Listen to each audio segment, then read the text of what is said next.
welcome back to another episode of The Language Lounge. My name is Michelle Ola, and I am your host. And today I have with me the fantastic, fabulous, wonderful Samara Spielberg.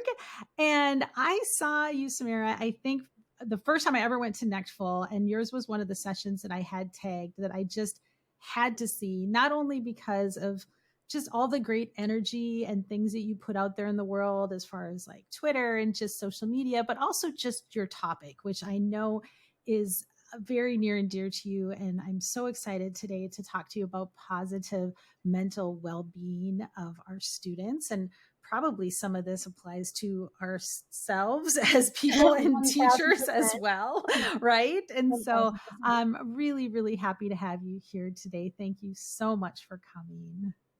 Thank you. I'm really excited to be here. And I'm so glad you reached out. I met you for the first time. You were one of my behind the scenes facilitators for, I think it was a Nell workshop. Oh, yes.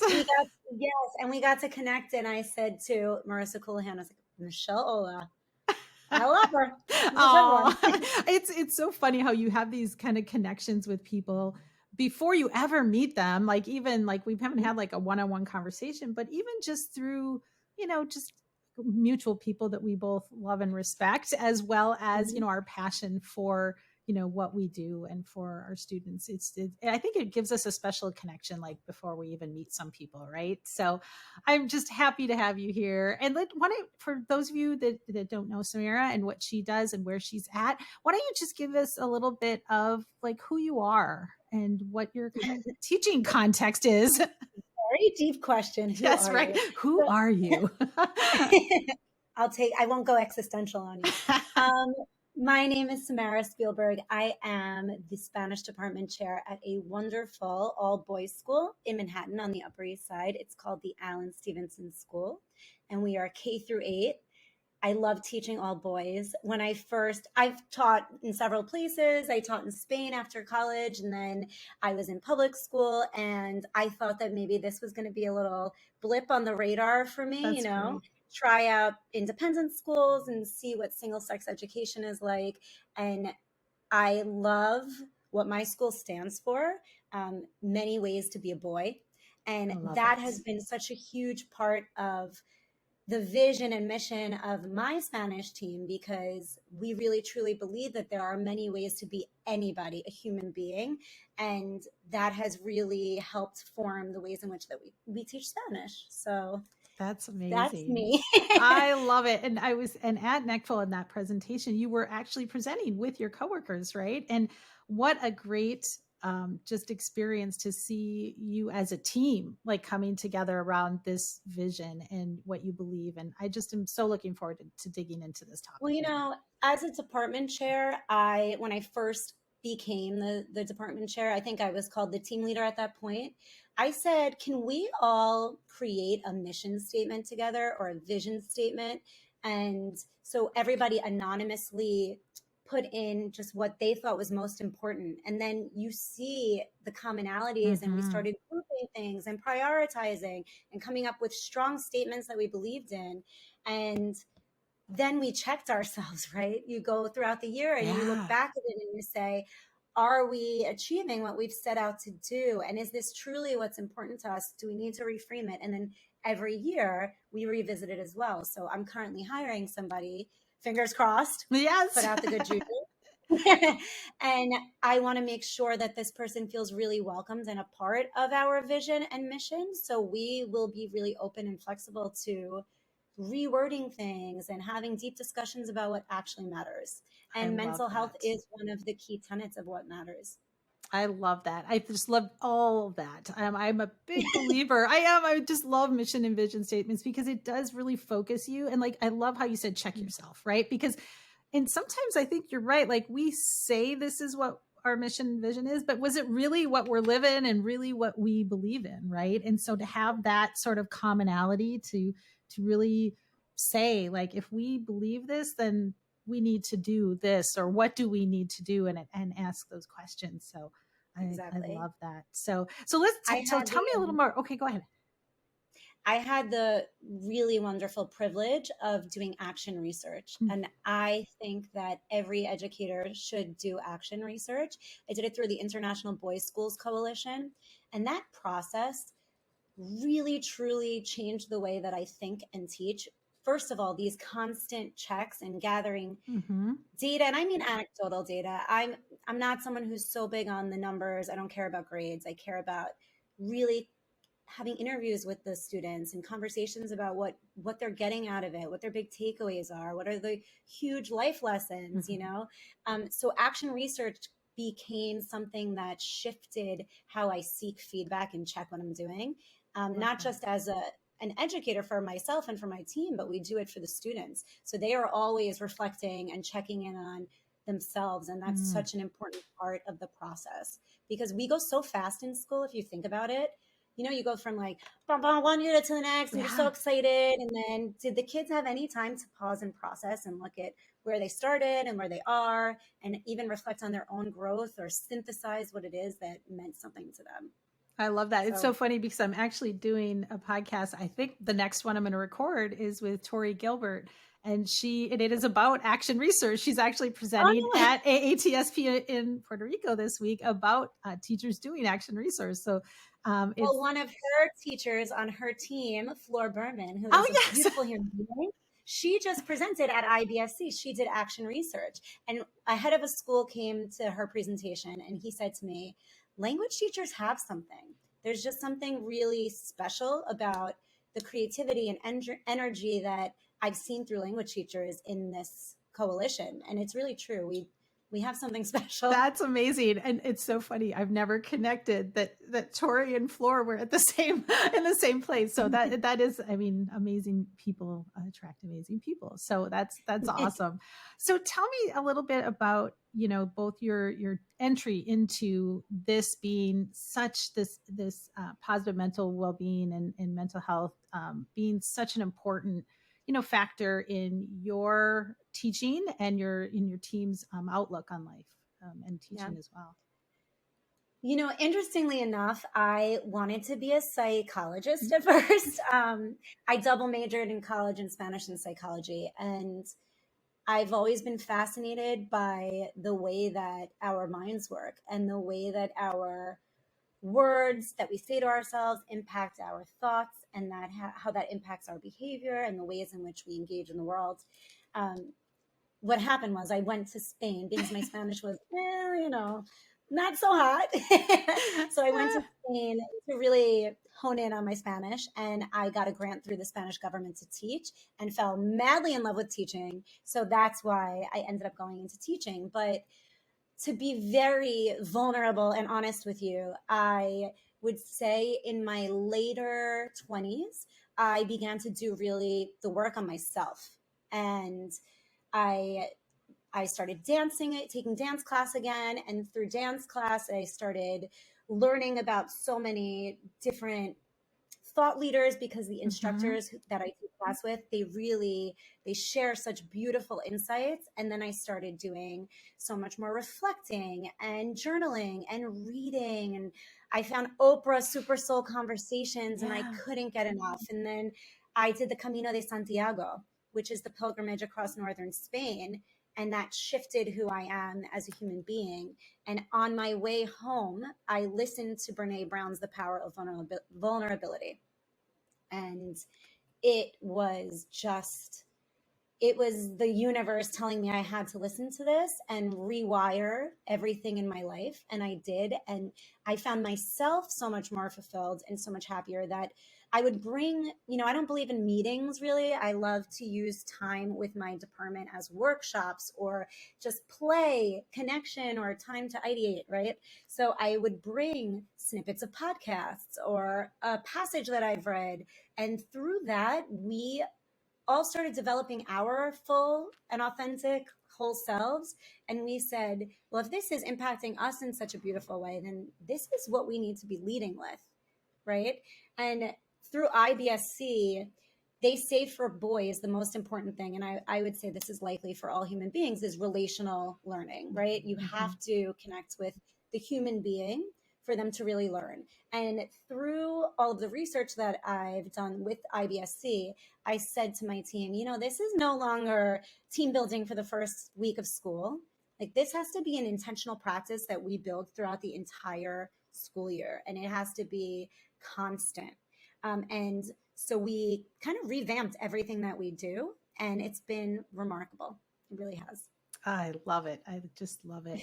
And that's such a great, I think you're right. I'm a huge personal development as well as professional development kind of person, because I do think that adds insight and balance, and it's just as important as the pedagogy and all of the other stuff that we learn on how to teach, right? And so I love that you're bringing that into your curriculum and your teaching and your students, and helping them be successful on many levels, not just the language level, but in their lives as well. So I love that. I think it's also really humanizing for students to connect with their teachers if you're on a similar path, right? If I will say to my students, I really struggle with negative self-talk, and it's something that I'm working on. And we're going to talk about how to take the negative and turn it into the positive. And it's something that I have to practice. And when you can have real life conversations with your students like that, I mean, the buy-in it's there because they see you as a human being. I love that. And I think that's one of the most important parts of being an educator, especially in the world right now, right? This is the thing, our students have access to everything with the internet. We don't need to impart so much content and knowledge in that way to them because it's all at their fingertips.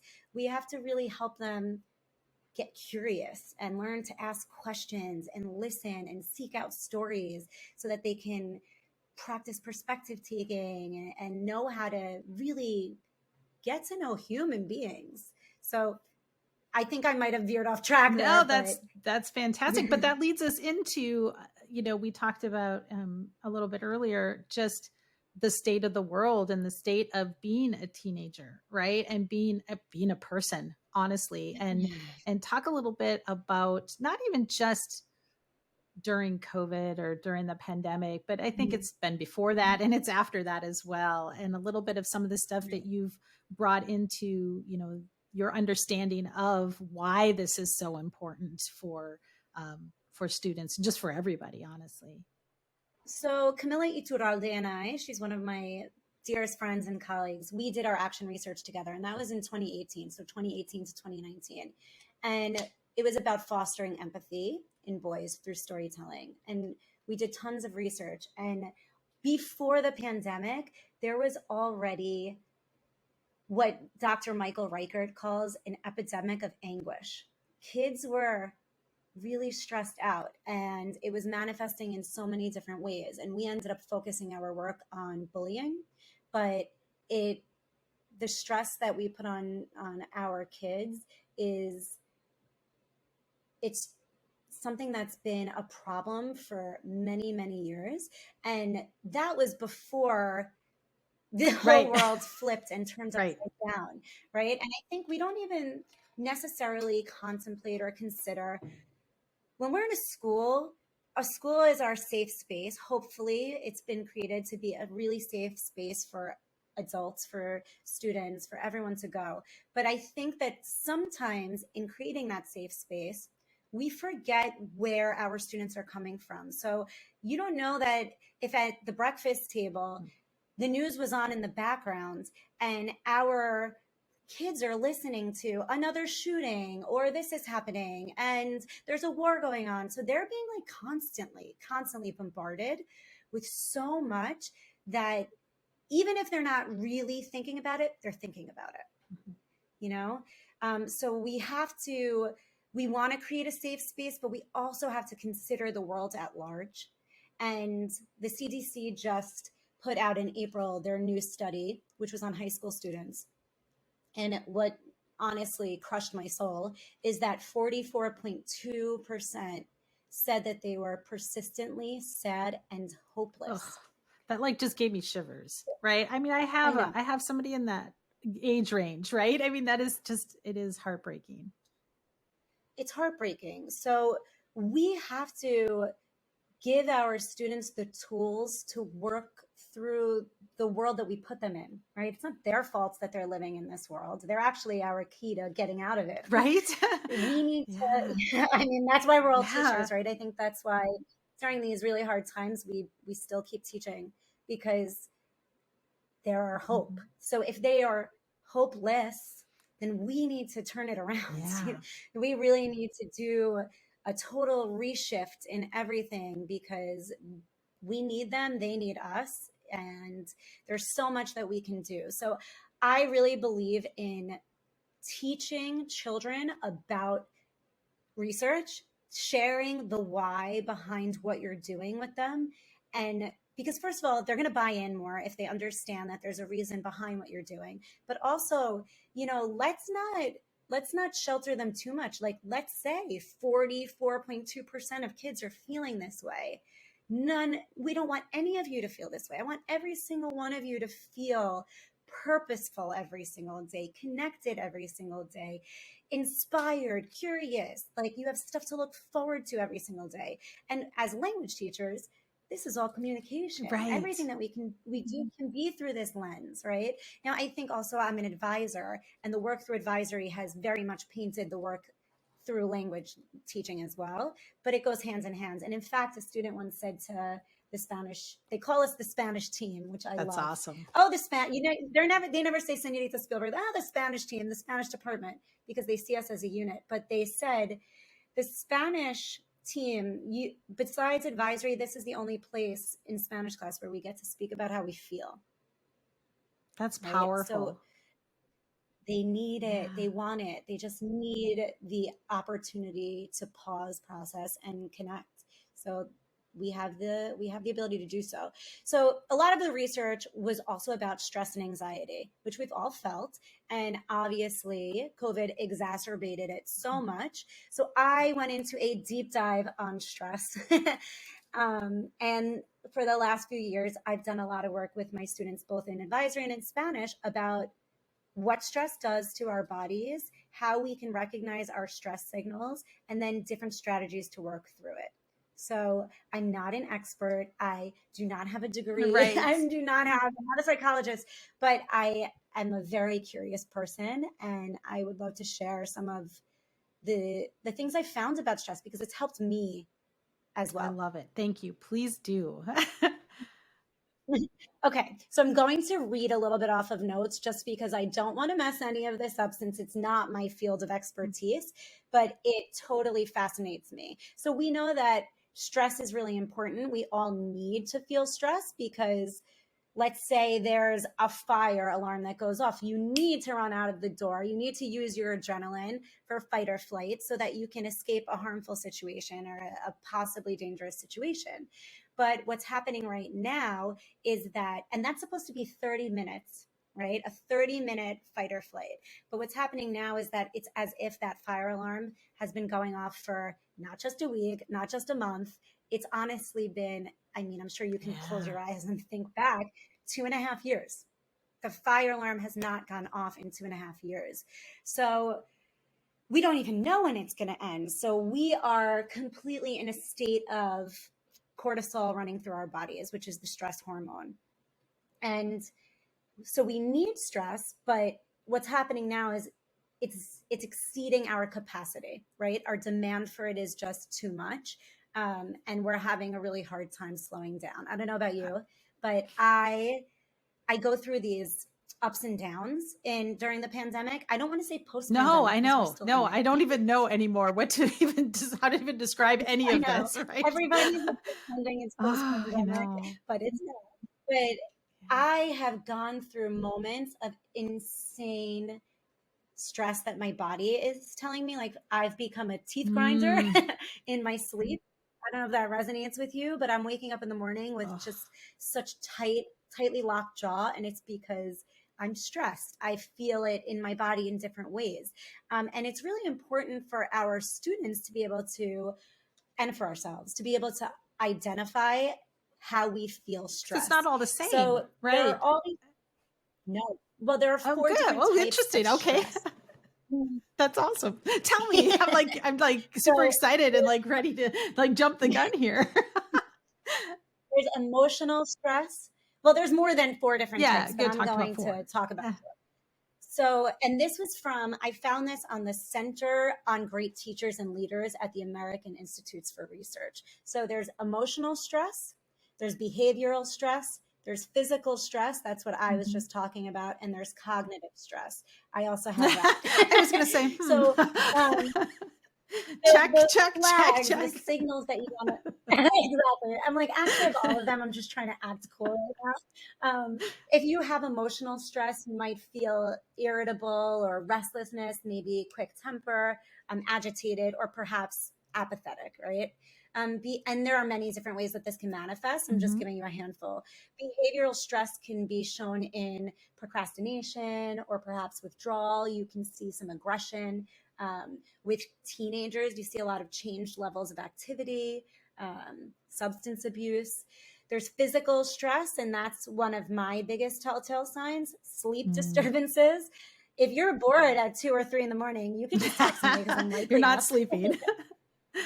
No, headaches, digestive issues, fatigue, heart racing. And then there's cognitive stress, which is confusion or racing thoughts, increased worry, memory problems. So I think a lot of us have experienced a lot of this throughout the pandemic, and also just as teachers. Right. Let's be honest, being a teacher is an extremely stressful job. So it's important to be able to identify what your stress signals are so that you know how to then work through them, right? And we have to help our students figure those out. Now, stress manifests differently in different ages. So younger children and elementary school children tend to feel particularly stressed by things that happen at home. So let's say there's family fighting going on, or if there's economic uncertainty. We know that right now food insecurity is one of the biggest problems nationally that we're having. So that would come up a lot for a child. And research shows that when the parents are more stressed or showing stress, children produce higher levels of stress hormones. Yeah. And when our younger kids are, let's go K through 5, when they're particularly stressed, irritability really starts to show up, and what happens is their emotions fully hijack their thoughts and responses. And I think we see that a lot. I've seen it in my students this year. The emotion regulation piece is much more difficult for them.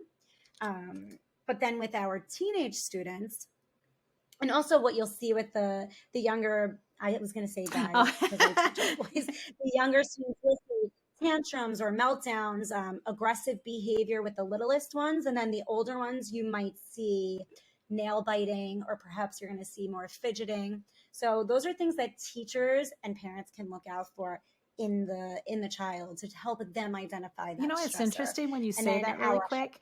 I've heard a lot about, just the behavioral sort of things that have come up in the last year, and a lot of times I hear it attributed to like out of habit, like they've lost their, grit or their resilience and things like that. And I've never really heard it attached to stress, like chronic stress. And I think that is really interesting and important to consider. So thank you.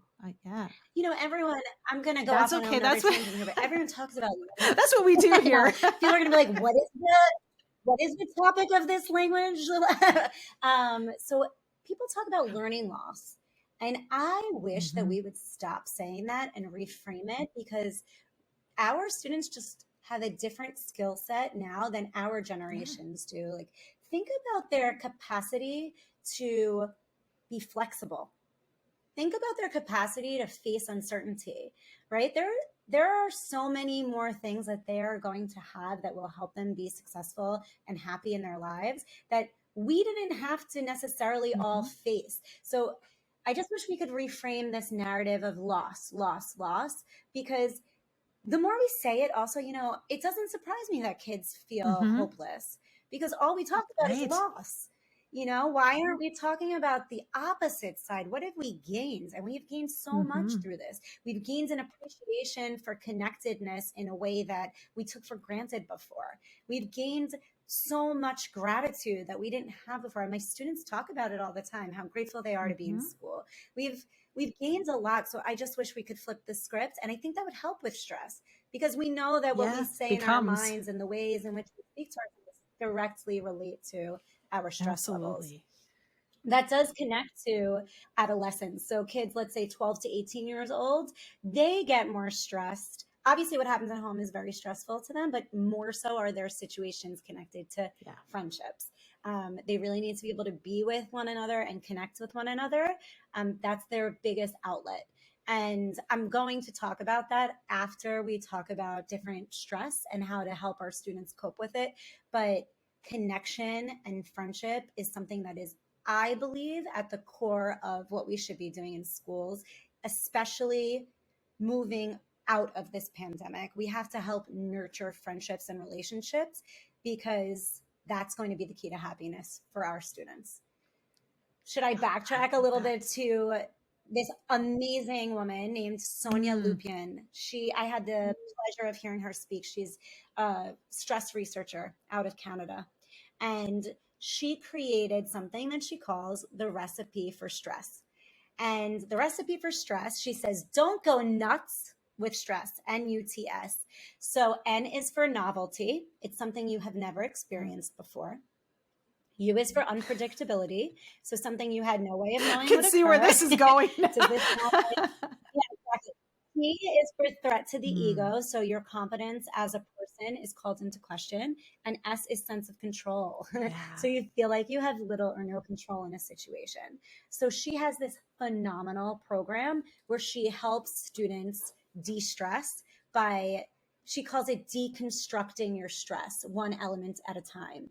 And imagine a table, and students chart what is stressing them out, and they put check marks if it's because of novelty, uncertainty, threat to the ego, sense of control. And they start to see the patterns of their own stress, right? So then you work with them through that. So, okay, something that's stressing you out is you don't feel in control. These are the different situations that really made you feel stressed out. So let's talk about this. What is in your locus of control? How can we reframe the way that you're thinking about this, so you're able to really help them help themselves? That is fantastic. Like, I'm sitting there like thinking right in my mind right now, I'm making a little table, right? And I'm like, you know, because I don't even think us as adults really deconstruct what it is. Like I blow up and I had a really bad day yesterday and this is what happened. And I don't sit there and really have a framework to think about that and to, you know, really process like, what is that? Because you can't do anything about it if you can't really identify what it is that's causing it, right? And there might be multiple things, right? But I love that. And as a teacher now, I mean, if teachers get nothing but that out of this conversation, because again, we do have all of these stresses, our students have these stresses, you know, all of this is happening. But I love that that is a really concrete way to think about it, or to start thinking about it. So that's great. Well, and she is phenomenal, and everything that they do is for free. And there are tons of resources that you could pull off the internet to use in your classrooms, translate them to the language that you're teaching, and help your students work through it. I mean, if you think about that, that's a great communicative activity. Yeah. You know, it's writing, reading, it's everything. And you can use high frequency vocabulary, and I like to curate or parse out the vocabulary through the students. I'm not the type to give a list. I'll say, this is what we're going to talk about. What words do we need for this? And start charting, you know, what kind of verbs are we going to need for this? Or what else, what emotion words do you think are going to be really necessary here? Talk in turn as a table, come up with a list, then let's go throw them on the board. And then we have just tons of vocabulary for students to use to be able to express themselves through this important I love it. Thank you. And we'll put that in the show notes. What you're saying is yeah. Oh, definitely. And if you want to bring a speaker into your school, anyone who's listening, I highly suggest Sonia Lupien. She's phenomenal. But what you were talking about is really stress resilience. and we need to help build stress resilience both in ourselves and in our students. I used to have none. I'm like thinking back to when I first started teaching, and I did not have any. I was what is on the spectrum as unaware. So I didn't know how stress was affecting myself, and I was easily hijacked by my emotions. I became short tempered, or I would cry. Stress made me immediately cry, which interestingly enough, I learned that when you cry, your body is actually releasing the stress hormone from your body. So it's a natural reaction, and it's a good way to get the hormone out of your body. But I mean, it's a little more professional at work to be crying all the time. So luckily I'm no longer unaware, but then you move through the spectrum. So you go from unaware to aware. So now you start understanding, and we want our students to be able to do this, start understanding how stress works and be able to identify it in yourself and in others, right? But when you're aware, you still might lose control of your emotions because you want to then take it to the next step, which is self-regulate. And there you can identify your stress in yourself and know how it works in the body, but then also maintain steady emotions even during your distress, which is not easy. Right. Easy to read off of the slide, hard to practice. And the final stage would be self-maintain. And that's having a deep understanding of your own stress levels and proactively, which is what I want us to help our students with, proactively manage stress and practice strategies to maintain calm. And I learned about this from Resilience Online. That's awesome. So you're probably thinking, okay, so now what, right? And there's so much more that's fascinating to me, but I will not go too into it about how our amygdala, communicates with the hippocampus. And it's fascinating what happens in our brains without us even knowing. But when you learn it and you can really understand, like during the pandemic, I was having major word recall problems. Like I could not think of words, and it was obviously all stress related. I also was feeling like I couldn't really react as fast as I would. I don't know how to really explain what I'm talking about, but I was overreacting and under responding to things. So it was like my emotions were huge, but then my problem solving was not as fast as it usually is. And that's all because of the way stress impedes learning and the way our brains work. And there is a strong connection. You don't, even without going into all the details, we know there's a strong connection between learning and stress, which kind of brings us to that. This is not only is this a life skill and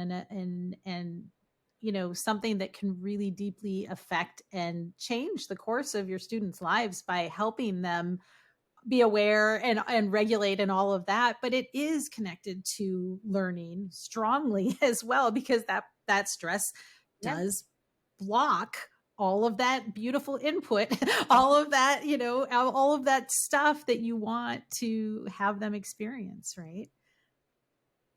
Exactly. So I think that our charge as educators is to help our students develop coping strategies. And if you are into research or you're nerdy like me, you can look up Lazarus's model of stress. And there's adaptive coping strategies and maladaptive coping strategies. So we'll go to maladaptive, and I'll just throw out a few because I'm sure that we can relate a little bit. Recognize some of them. I can call this lockdown. So during the lockdown, I was definitely experiencing a lot of this. Numbing to relieve negative emotions, taking out frustration on others, self-criticism, fixed mindset, blaming. There are a lot of different ways that we cope with stress in a way that is not really helpful to us at all. In fact, it just exacerbates our stress. And this is the thing, stress is so important, and we don't want to avoid it or remove it for our students. They need it. It helps build their neural pathways. It helps build their resilience, but we need to help them figure out adaptive coping strategies. So there are two imagined branches. There are problem-focused strategy skills, and then there are emotion-focused strategy skills. So we have to help our students identify whether a situation is changeable. That means it's problem focused, or unchangeable, and then it's emotion focused. So for example, a problem focused strategy skill would be seeking advice or asking for help. coming up with a plan and backwards planning, time management skills, right? But then an unchangeable situation would be emotion focused skills. And for me, so the problem focused strategy skills are very much what I do in my advisory, a lot of that work. The emotion focused skills are much more what we do as a Spanish department. So helping students to express their emotions and then validating it, right? Teaching the importance of reframing, right? So reframing the way in which you're thinking about something. Engaging in physical activity is a really great strategy skill. Using humor, practicing gratitude and forgiveness, seeking help, trying to help students accept the situation, showing them what is in their control rather than what's not in their control. So these are the things that we embed as skills in all of the units that we do. I love it. I just love it. I just think that it's so, and it's just, to me, it's like an amplifier to everything now else that you do. All of the other language specific stuff that you do is just going to be much more effective and is going to be amplified by the work that you're doing, with these human beings that are in your classroom, right? Exactly. And I love starting every class with something that has to do with these kind of coping strategies, because, if you think of a day in the life of a student, we get so into our own classes. We're so pumped, or we like have an agenda and we know what we want to do. But do we ever really stop and think, where is this child coming from? Sometimes a kid can start the day in an advisory. They feel amazing in advisory. They're like, I love these people. And this is my community. And then they go into their science class and they do an experiment that lights them up. But maybe then they go into the next class and they get back a test grade. And the test grade knocks them out, right? They're so devastated. They can't shake it. And then they're in the hallway and maybe they have a scuffle with a friend. And then they go into your class and you're like, okay, today I can. Do you have your pencil? Do you just want happiness? But hello, we need to let them be calm and breathe into the space that we're creating for them to learn, right? So I'm going to give you just a couple of some of the things that we do to start our classes. And interestingly enough, my boys in their reflections at the end of the year referenced these without me asking them what they liked or what they wanted more of. They spoke about the transition and the way that we start class. So I'm looking through, I'm like, what are my favorite ones that I want to talk about? Nature videos. I did an entire unit this year. Camilla and I did it on the 5 senses and about really tapping into your 5 senses. So we would have, I'll say, we did all different things, but one thing is you play a nature video and they come into class and they sit down, and every day they're started with, think of a graphic organizer with the 5 senses, and you have your sentence starters.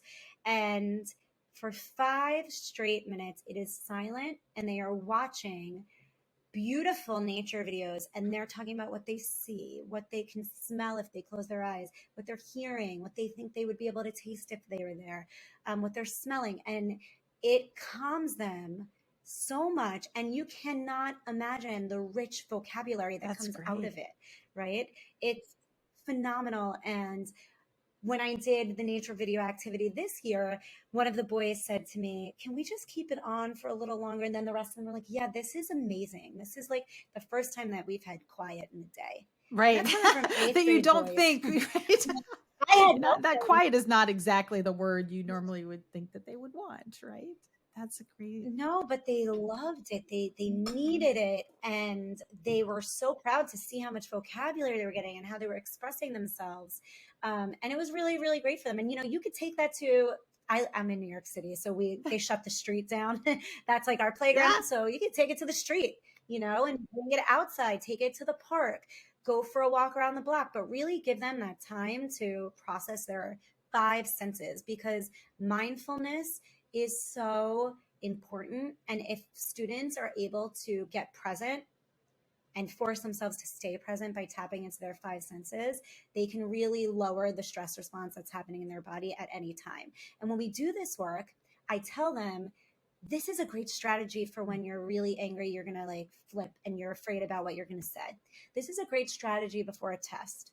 This is a great strategy when you're feeling anxious about something. So I'll go English when I talk about things like that because I think it's so important, but I want to always give them a why behind it. What was really fun with this unit is we did lenguaje florecido. We did I can't think of the words in English, but um does that happen?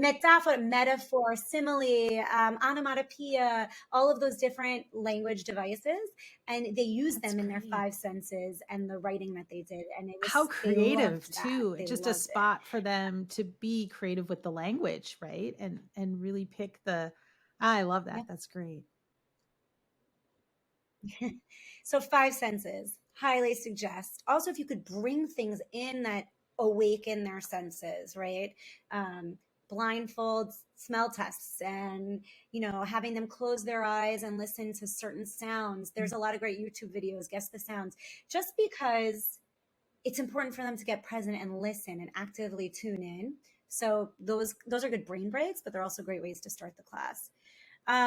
There's something that's called Brain Gym. I don't know if you've ever heard of it, but I did not get trained in it, and I would love to get trained in it. But it gives you all of these different exercises that you can do with students, and it tells you when to use it with them. So if you want to focus students' attention and you want them to really listen to directions or instructions, there are specific movements that you do with them, Yeah, I was just going to say, I know somebody I talked to had mentioned that. I think early lang, it is much more common, but again, it's a very helpful, device, tool, strategy, whatever you want to call it, for any age, right? So I think that's great. No, I mean, listen, do you ever go to a conference and you're back to back to back and there's no movement built into anything and you just start to like completely wither and fade? Yeah. Because we're just all humans. We need exactly the same things. We need silliness, we need laughter, we need humor, we need play, we need movement, right? I love when I train adults and I bring Play-Doh. They light up because we need to play and we need the same things kids need. So I definitely suggest, if you like this, to go and check out Brain Gym exercises. An easy, you can always do color by part of speech, a calming activity like that. Or you can do different stress related releasing activities such as paced breathing or muscle relaxation. And this is all, you're going to be narrating this in the target language. So they're getting so much input from it, but they're also learning strategies to really cope with what's going on in the world. I love something that is, it's quite ridiculous, but it's called laughter yoga. When you laugh, it lowers your blood pressure and it lowers your stress hormone, which is cortisol, right? So there's something called laughter yoga. Me doing yoga is pretty funny. So is that the same thing? It's not the same thing. Okay. You will Google it, look at a YouTube video, and it's going to be unlike anything you expected. It's not doing downward dog and giggling. It's doing all different kinds of laughs. And it's just ridiculous and silly, but it gets you to really breathe from your diaphragm, which releases so much of your tension. And laughter is contagious, right? So I'm smiling right now just thinking about it. So yeah. And then imagine you're in class and you're like, oh, and the kids are following you, and then you're like, so they love it, and it's so good for them. And it's something that I like to do before an assessment, right? Obviously, Julie is amazing with all of the deep breathing and, the breathe in, like the infinity sign, and you have them trace their fingers, breathe in and breathe out. Those are great strategies. That's Julie Spino. Yep. You can do That's something. Julie Spino, Mundo de Pepita. Yes. I love her. She's like a glowing human being. Then you want to teach them grounding exercises. So the 5 senses is a grounding exercise, which roots you and calms your body. It calms your whole system. So the 5, 4, 3, 2, 1 would be the senses. 5 things I see, 4 things I taste. And I do this with my students when they're off the walls, which I usually create because I'm doing laugh yoga with them. At least you can admit it, right? And I'm like, oh man, that's backfired. Let me calm down. No, I know. I'm like controlled chaos at its best. But you can do something called rainbow room. This is completely target language. Sit quietly, breathe deeply, notice what's around you, and find something from every color on the rainbow, right? Or mental memory game. I want you to focus on everything that's on this desk right now, and you want to take a screenshot in your mind, right? And study it. Where does everything belong? This is like, you can do this with prepositions of place, you can do this with colors, shapes, sizes, and then close your eyes and see what you can remember. And then have them reproduce that in the language. But doing that kind of game where it really sustains focus and attention, calms the body, and it gets them out of any loop that's going on in their heads. So that's really good before something that you would imagine would be stressful. I have so many different things, but I really want to get to building connections and relationships. What I will focus on is journaling. And I think that a lot of people know about the Ling Chat Gratitude Challenge that we started at Alan Stevenson. And it's a month-long challenge. Every day, it increases in rigor, but also in vulnerability. So day one of the challenge would be a book you're grateful for, a food you're grateful for, a member of the family. So the basics. But as you level up, you're going to go into more vulnerable things, a memory that I'm grateful for, something that made me think in a different way that I'm grateful for, a positive affirmation that I'm grateful for because it helps me when I'm stuck, or a time I asked for help that I'm grateful for, something that put me out of my comfort zone that I'm grateful for. So the gratitude writing is really spectacular. And my students really crave it and they love it. And so through that, they had always said to us, and again, remember, I'm teaching boys and we teach gratitude K through 8. Now this year I taught 3rd and 8th grade. So I'm going to focus on 8th grade for a moment, but they said to me, can we please do a lot more of this kind of writing? Which is when the 5 senses came in, and then foto del dia. So I would give a picture of the day and they would have to really hone in on the 5 senses there and write about what they're seeing. And then I did something that I really loved this year called frase del dia. And I took quotes from all of the thought leaders that inspire me. Not to be selfish, but I was like, let's get into what I love, and then I'm going to use it with you. So this was through a unit that I wrote about Ted Lasso. I love Ted Lasso. Ted Lasso, have you? Oh, literally the best show ever.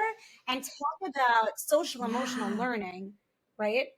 Incredible. I was like, there's no way that I'm not writing a unit on Ted Lasso. But of course, I had to ask permission first because it was 8th grade boys. Every parent was like, genius, this is an amazing idea. Like, we're going to watch it with our kid. So I wanted to root them in all of these different big ideas. Now, before I even get to that, there's a lot of mental health benefits to journaling. We know it reduces anxiety. It creates awareness. It really helps with emotion regulation.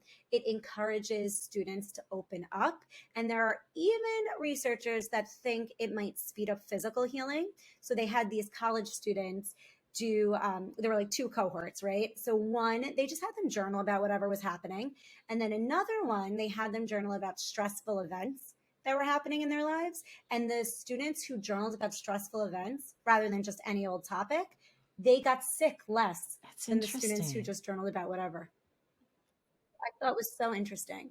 So what I would give them was a quote of the day. And I'll give you a couple of them so that you can see how these are really human-centered. And now I gave the quote in English because these are really deep concepts. And the charge for the boys, for my students, was take the quote, put it in your own words in Spanish, reflect on what it means, and connect it to yourself. Right? What do you think of this? Do you agree with it? Do you disagree with it? And then can you connect it with a real life example from yourself? So this was about a 15 to 20 minute quiet writing time. And I always had, vocabulary building that we parsed as a class. So my first one was Oprah Winfrey. Don't be confused between what people say you are and who you know you are. Huge, right? I love Simon Sinek. He says, we can't all be good at everything. This is partly the logic behind having a team in the first place. So each role can be filled with the person best suited for that role. And together, every job and every strength is covered. How important is that for our students to understand? Because part of their stress is the perfectionism and thinking they need to be all things and everything. And that's not the way the world really is. None of us could be all things. If I didn't have my team, I'd be nothing, right? I mean, we need each other and we all have different strengths. So I want to help students see theirs and see one another's and lift one another up through all of that and work together. A couple extras I'll share with you. This one I love, James Clear, Atomic Habits. Every action you take is a vote for the type of person you wish to become. No single instance will transform your beliefs, but as the votes build up, so does the evidence of your new identity. So you can only imagine the rich conversations. And just a reminder, this is in the target language that they are writing. And, like, this is real language, meaningful, authentic, important to them, much more so than some of the scenarios that we come up with that don't tag into, or really, help students really benefit their life. Right. So that's amazing. That's great. Exactly. And when you want to get in, you want to take it from just the self to the we, and you're going to move into your diversity, equity, inclusion, and belonging work, then the quotes shift, right? So we have Don Miguel Ruiz. We make all sorts of assumptions because we don't have the courage to ask questions. So let's talk about that. Or John Steinbeck said, I wonder how many people I have looked at all my life and never seen. And then you talk to students about this.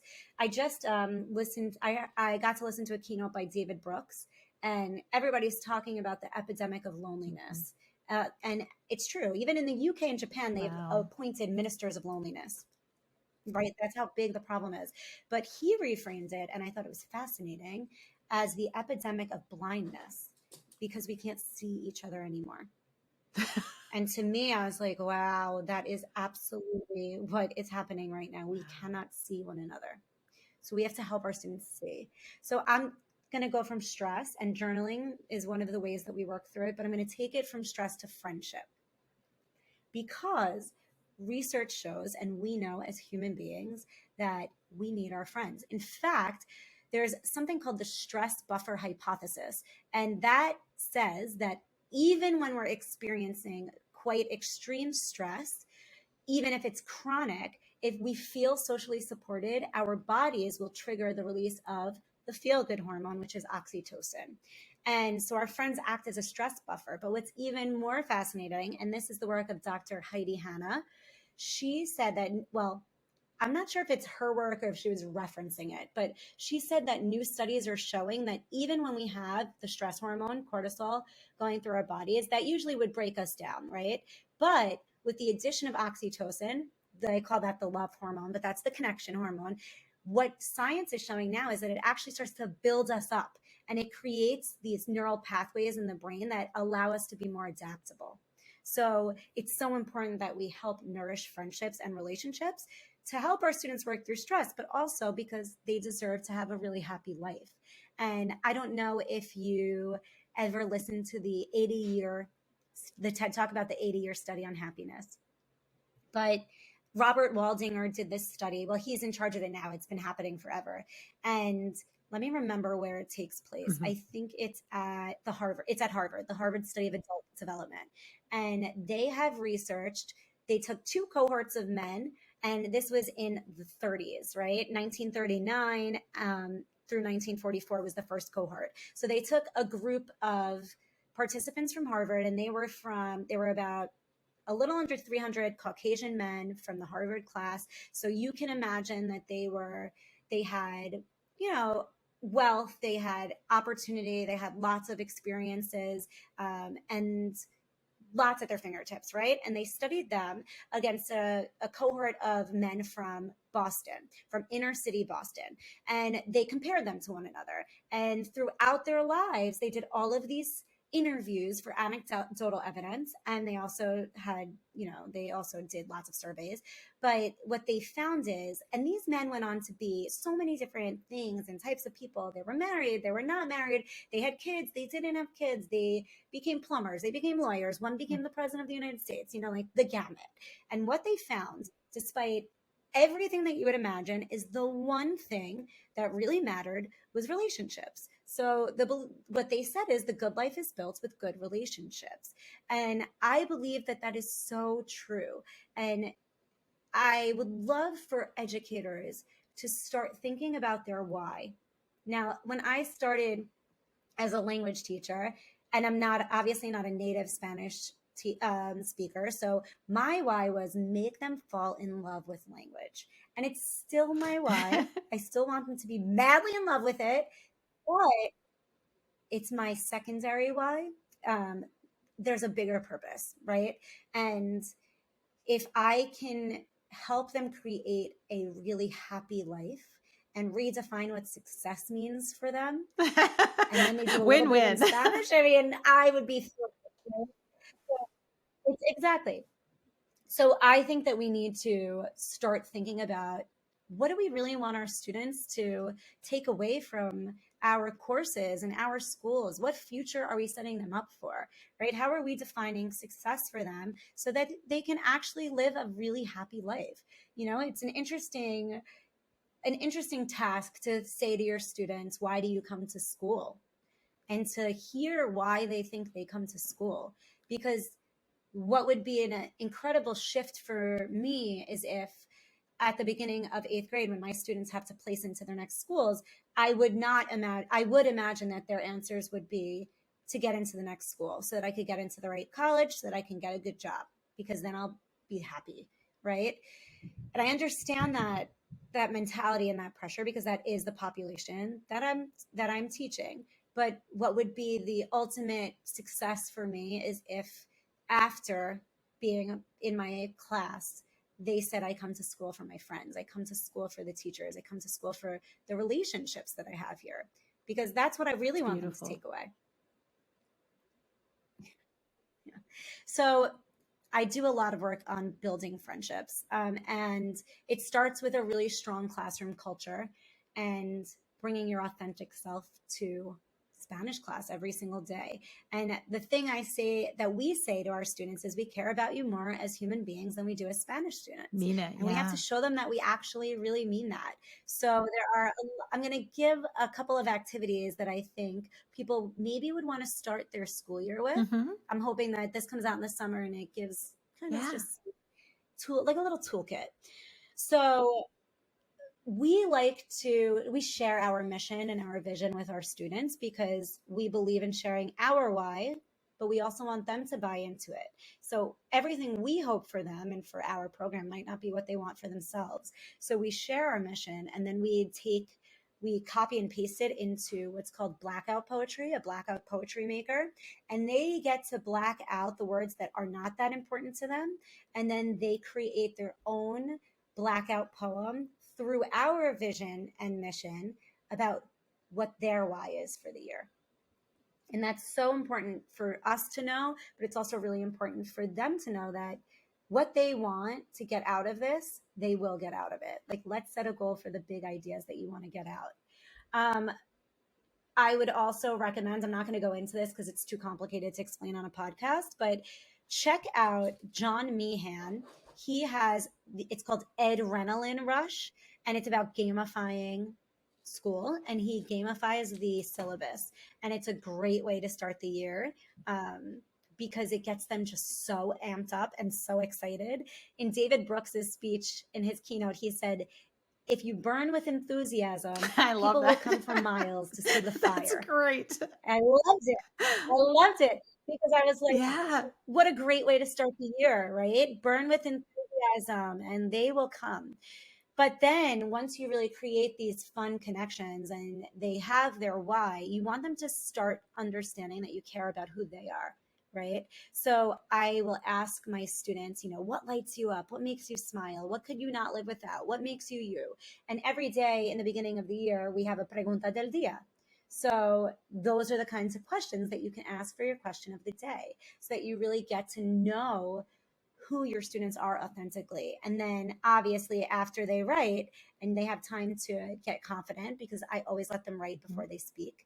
especially in the beginning of the year, I circle them up. I have a ball and we do pasa la pelota, and everybody is throwing the ball and sharing their answers, but they're also actively listening and they're paying attention to who has gone and who hasn't gone. And at the end, you want to say to them, like, what did you hear? What did you learn about somebody else in the class? What similarities? What did you find that made you curious? Because you want to help them become active listeners. That's a really important friendship building skill. We do a lot of team building in the beginning of the year that allows them to show who they are without the really hugely added stress of speaking en español right away. So Play-Doh, like I said, I'll do it with adults, but I'll do it with even my 8th grade boys. You know, I give them prompts and they show their answer that way. Or you've probably seen the index card challenge. It's a STEAM challenge, and students, it's a conversational activity. So students they want to build the tallest tower with their index cards, but the only way that they get them is through conversation. So they have to talk with their partner and find things they have in common in the target language. And then they run up to me and they're like, nos gusta la pizza. And I'm like, ole, give them a card. And they write nos gusta la pizza, and they're building the tallest tower, and they're so engaged. They're speaking in Spanish. My little guys do this too. Great. And I do it with Legos with them. So they come to me and they get 5 Legos every time they find something in common. But then I'll say, dime más, tell me more. Necesito más información. And then they ask each other more follow-up questions. Okay, you like pizza? What's your favorite restaurant? And they come back like, his favorite restaurant is, and I'm like, increíble. And then I give them 10 Legos. So they're asking questions, they're digging deeper, and they're connecting with one another. You can also do 6-word stories.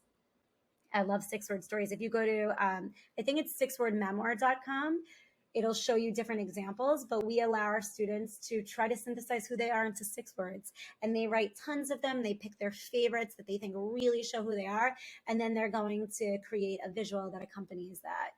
I don't know if you know who George Couros is, but he wrote a book called Innovator's Mindset. And this is not just in the Spanish class. This would be school-wide. And I think that language teachers are like the heart of schools and should be, because I think we really get it. So I encourage everyone listening, even if you're not in administration, go forward and do this. It's called Identity Day. Identity Day is like drop everything and read, but it's drop everything and be who you are. And what you say to everybody in the community, I'm talking from people on maintenance to people in the kitchen, like everybody, because we are a whole community. I give you 3 hours to think of exactly what makes you you and create something that shows it. It's a lot of free time, a lot of flexible time. They use found materials to create all these beautiful pieces of art or digital. I mean, kids really get to show who they are through any means that they want. So you'll see people bring in things about their culture. They'll create, like, a student might create like a bowl and it has frijoles, like beans and rice, and how this is a part of who they are and every day in their home. And then I had somebody make a basketball hoop because he loves basketball, and they actually put it on the door, and all year every kid was slam dunking on my door through his basketball hoop. Or somebody made, a teacher loves clothing, and she made a tiny clothing rack with little pieces of clothing that she decorated. I had students trace me in a dancing position, and I put pictures of myself and my grandma, who was a dance teacher. So you really get to know each other as a community. And then you gallery walk and you see who every single person is in your community, because identity matters, and who each person is really, really matters. And you want people to feel that from the very beginning of the school year and of your class. I just have to say, I just love that. Like, and I'm sitting here, I work from home. I have a wonderful, team that I see on Zoom, but I'm just, what a joy you must feel to just go to work and be able to connect with other people in this way. I mean, it's just, I am jealous, happy, jealous, like it's an amazing, like what an amazing, now don't you, I mean, I can imagine teachers out there just feeling the joy you must feel, like being part of this and thinking, like, I hope that it's contagious, right? I hope they're listening to you catch fire and are getting excited about it, because it really is just very much more than even just inspirational. It's just really, like you said, it's part of our human nature to want to be a part of this and to be able to create that in a place that you go to work every day. How great. How great is that? Right. And Yeah. imagine the vibrancy, like the That's vibration of amazing. everyone in the building. Music's blasting in all these different classrooms. Kids are able to be in the hallway. They could go into one another's rooms because they're literally scavenging for materials because they have to use found materials. And it's just chaos, but I it love is it. like creativity abounds. So just when everybody's feeling Wow. creativity at the same I time, love it. Yeah, it's like that is. fantastic. Is that a word? I'm like, Mr. Fantastic. So You know what I mean? great. It's incredible. So that's something that I hope language Yeah. lead. What do we say? Lead with languages. I hope that we lead with languages. The language teachers are bringing the importance of belonging to every single school because I think that Mhm. I'm generalizing here, but I think that we get it. I think that people that go into teaching languages get how important belonging is, how important communication is, how important it is to make everybody feel seen, known, heard, cared for, loved. So I think that we can be, Yeah. the Yeah. cheerleaders in our schools. And it's important, and it's important for our schools to understand the value of language education. And this is a way to get Yeah. buy-in for it. And then imagine the follow-up lessons you can have in Spanish with Amazing. what your students have created. So and when we talk about identity, I will add that we do identity day, but we do identity every single day, right? We want our students to show up as themselves every single day in a safe community. We teach inclusive language. We talk about every different walk of life. We want to show up for our students. We want them to understand that they can come as they are. And that's really important. And I know there's a lot of back and forth on gender inclusive language. Mhm. And to me, it's a non negotiable because you can't pretend that you care about students being their authentic selves and that means something to you if you don't include Mhm. everybody in your work. So that's something that is very, very important to what we do. We also do what I wish my teacher knew, but first we start with what I wish my students knew, and we really share with them. I say to them, sometimes I have the tendency to be really hard on myself and I put myself down. It's something I'm working on. My dance teachers taught me to use positive self-talk, and I hope I can do that for you. And when students give Mhm.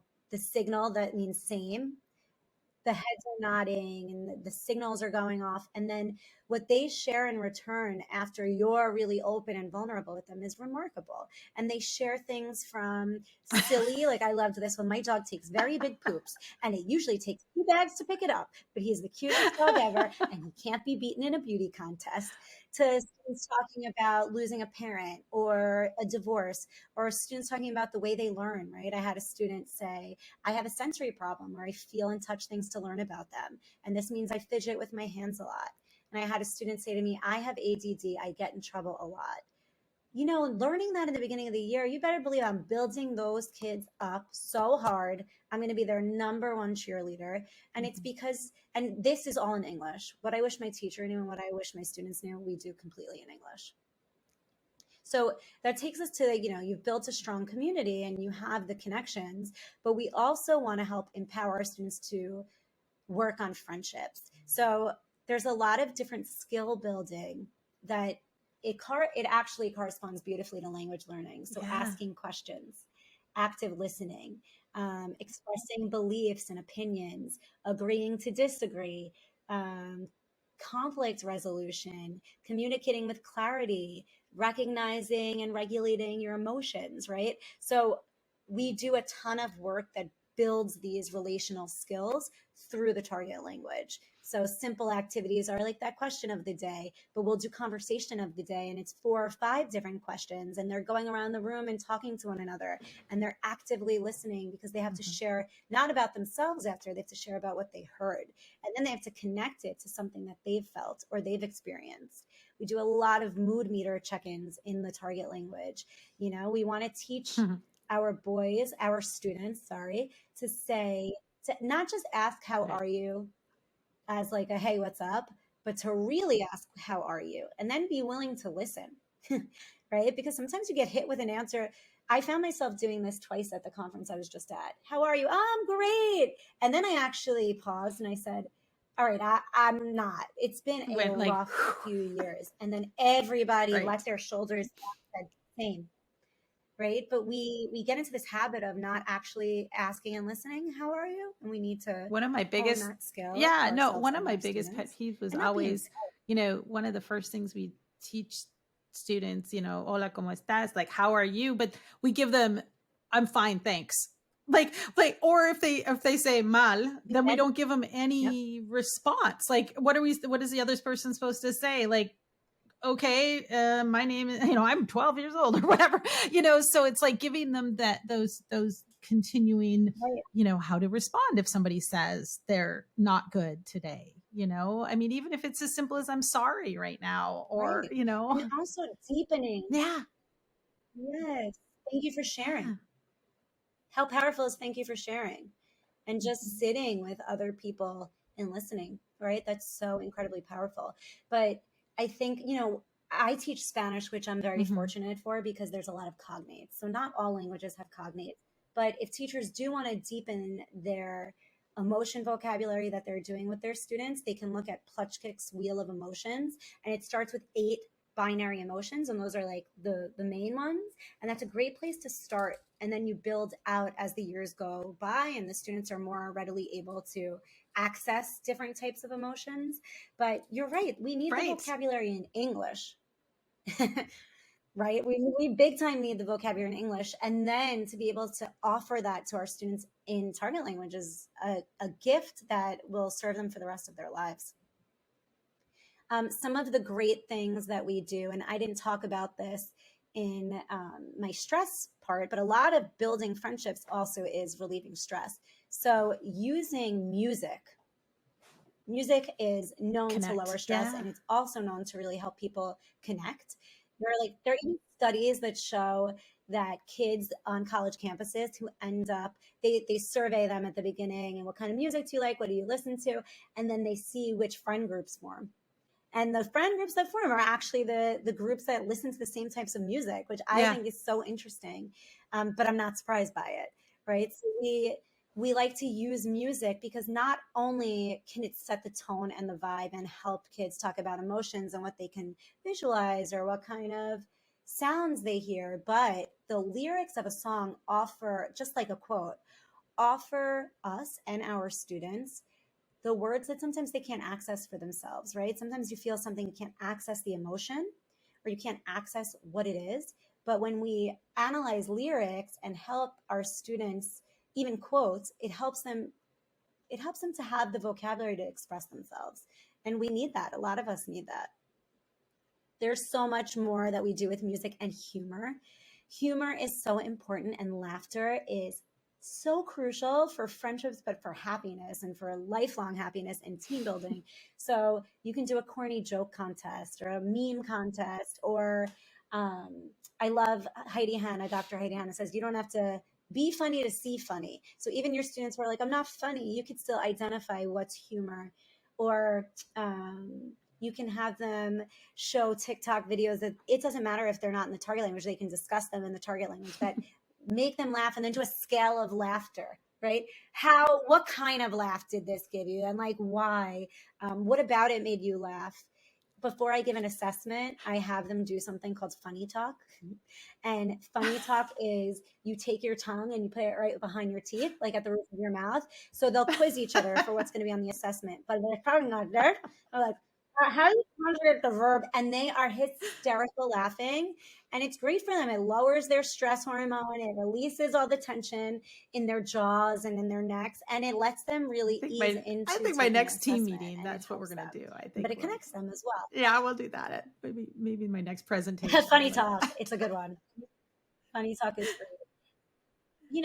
And humor can be used for good and for evil, I guess, right? And so you have to really set boundaries when you're going to use humor in your classes, and you're going to allow your students to bring in what they find to be funny, because you always want to make sure they understand the difference of laughing with and laughing at, and using humor as power.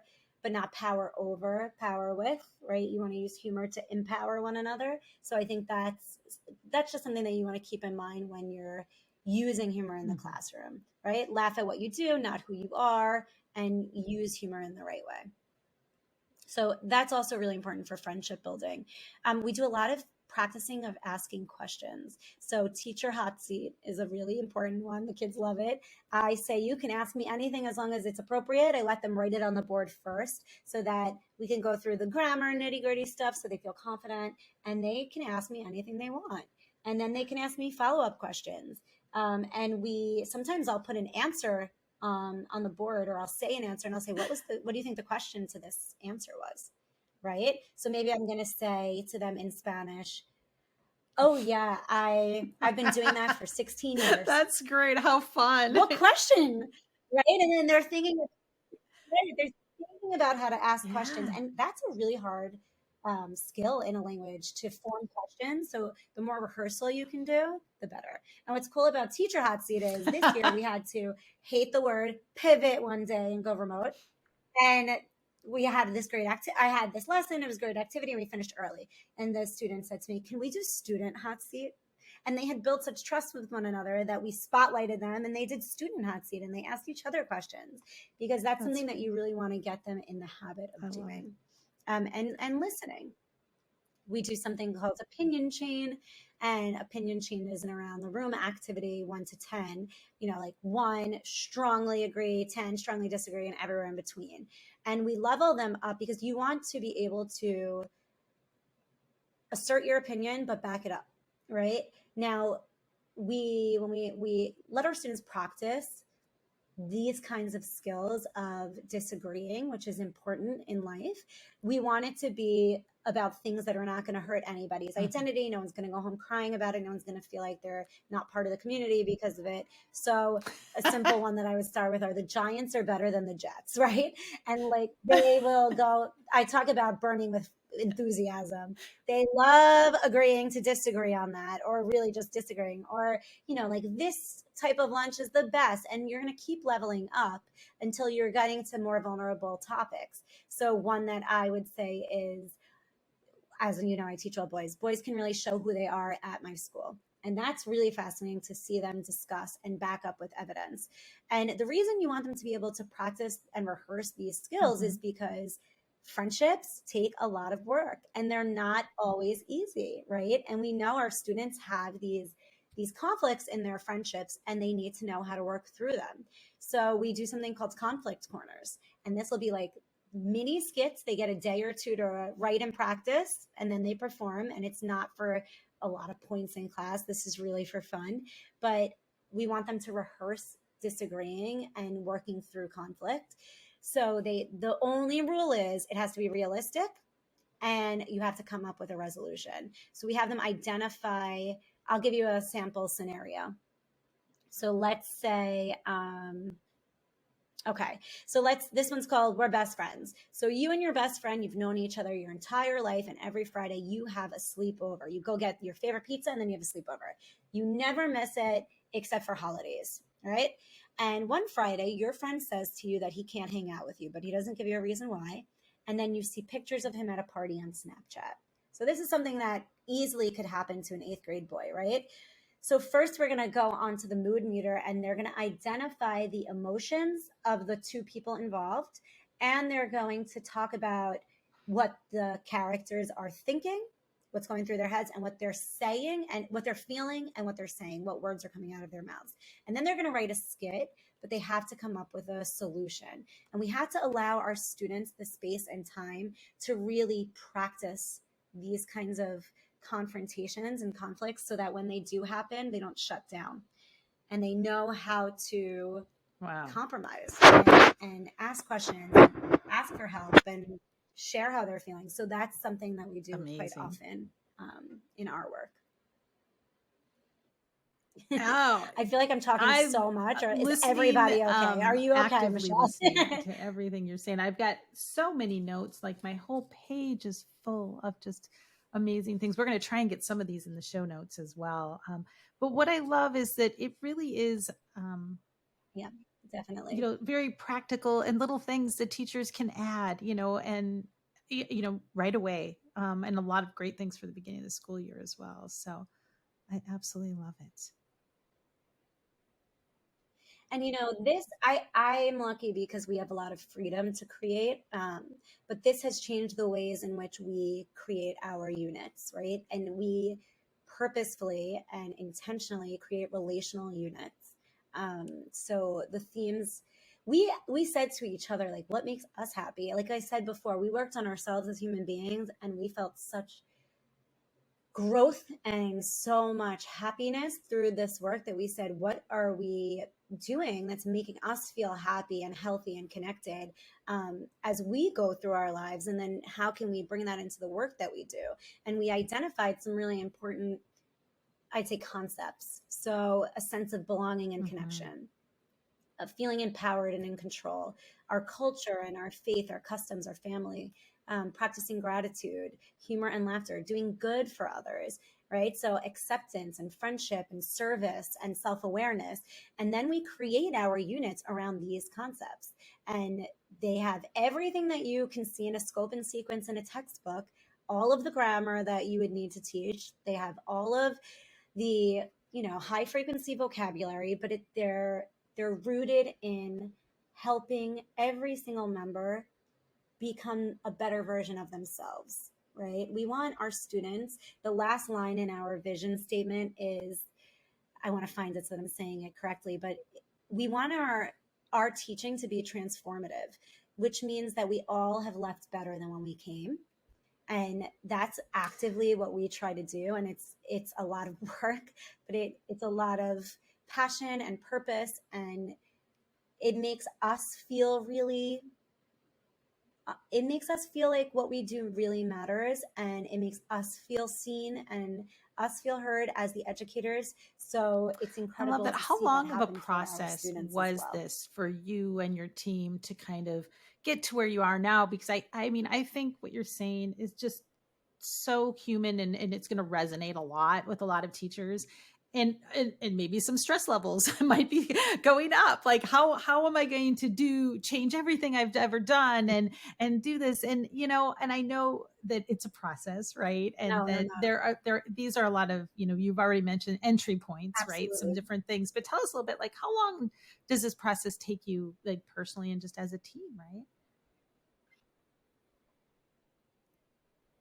So I've been at my school for 11 years, and I'd say we started this work about 6 years ago, probably.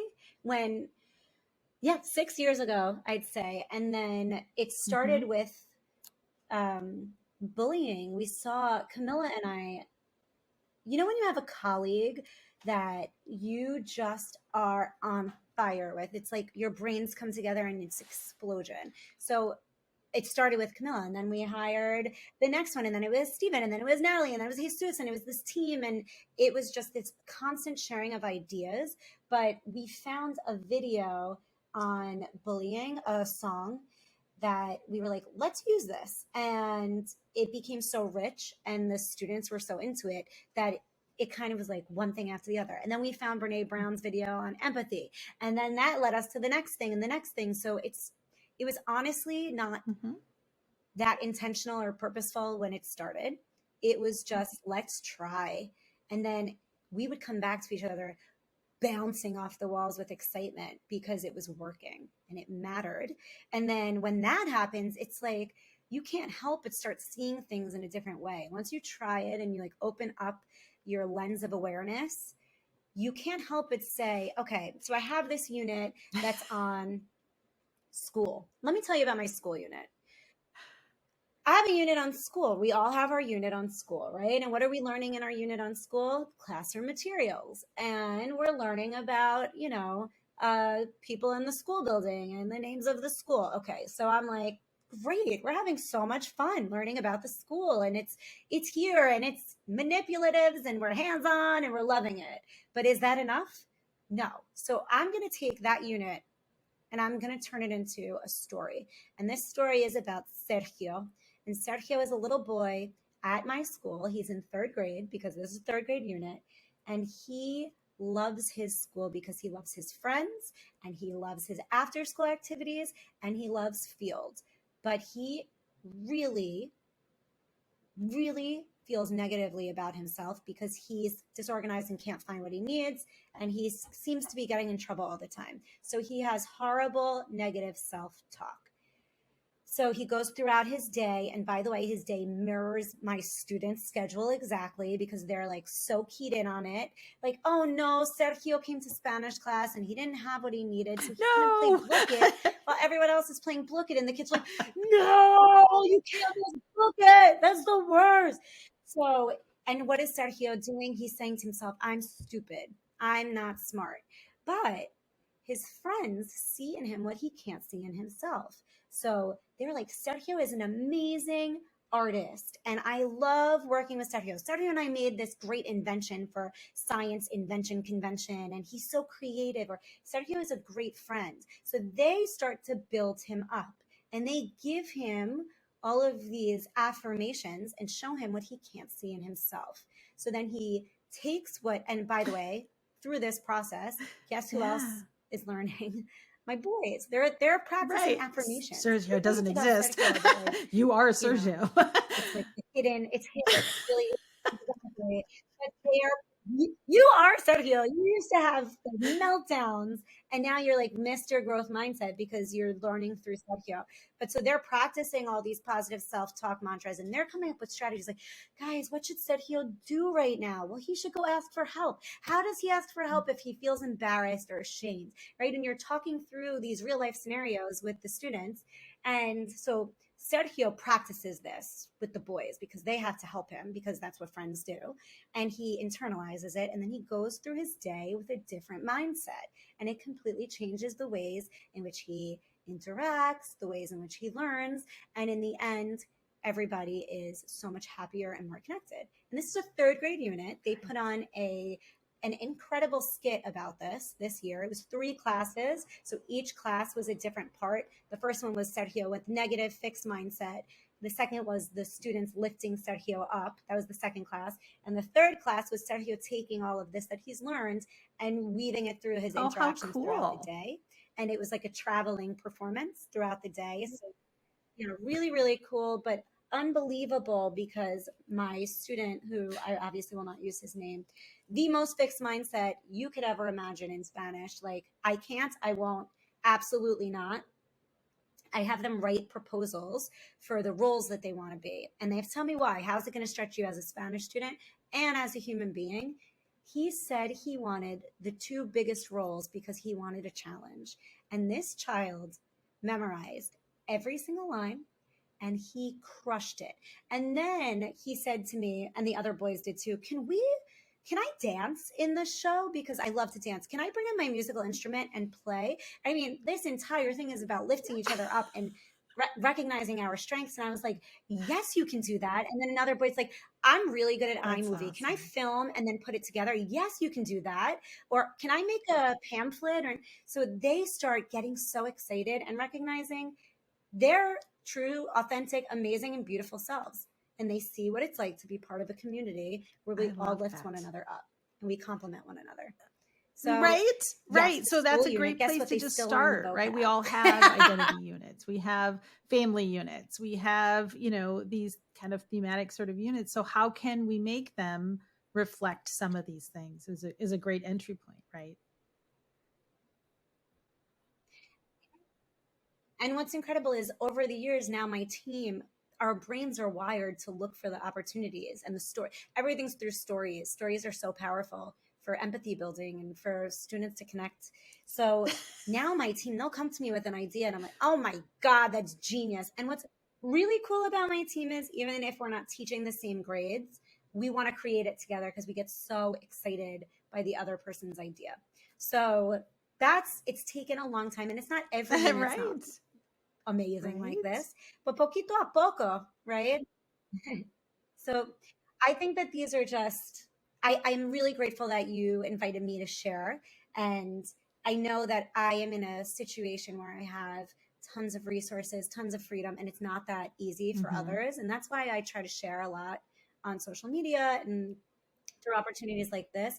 But please connect and reach out if you're curious or you have an idea, but you're not quite sure how to get it going. I mean, this kind of stuff lights me up, and I would love for us to be I love that. And you're right. Sometimes you have that, right? You have an easy collaborative community kind of, in your situation, but you can seek those. You might be the only, I work a lot. You're involved also with Nell, and it might be one language teacher doing all of the things and they're all by themselves, or maybe, your department people that you're with don't have this new feeling, like this excitement about this path, but there are people out there, and there are, that is one of the things I think that, one of the Nell members, past president Kathleen Priceman, has talked about, pandemic perks.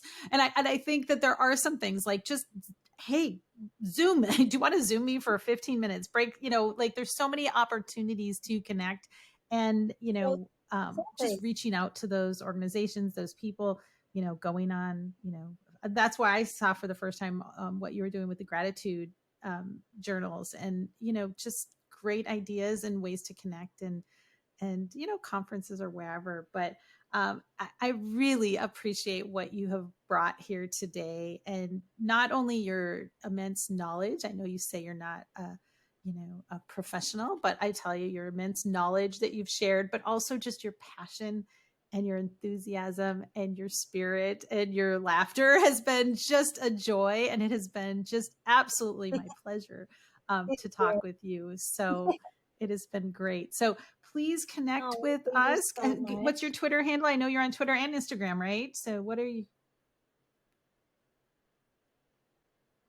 Yes, I actually, and honestly, in the, spirit of mental health, I did take a break from tweeting and posting. Actually, one of my students was like, "Hey, Senorita, are you okay? Because you're not posting on your Senorita Spielberg Instagram a lot." And I was like, "Oh my God, I love you. Thanks for asking." I know. How cute is that? But hopefully I'll get back into it. And I'm always available to chat if you do message me on there. So Twitter is at Samara, Samara Spielberg, Spielberg. No relation to Steven, unfortunately. Awesome. And then thank Instagram you so much. And I know you're looking Senorita forward Spielberg. to connecting with others. And we're just so happy to have had you here today.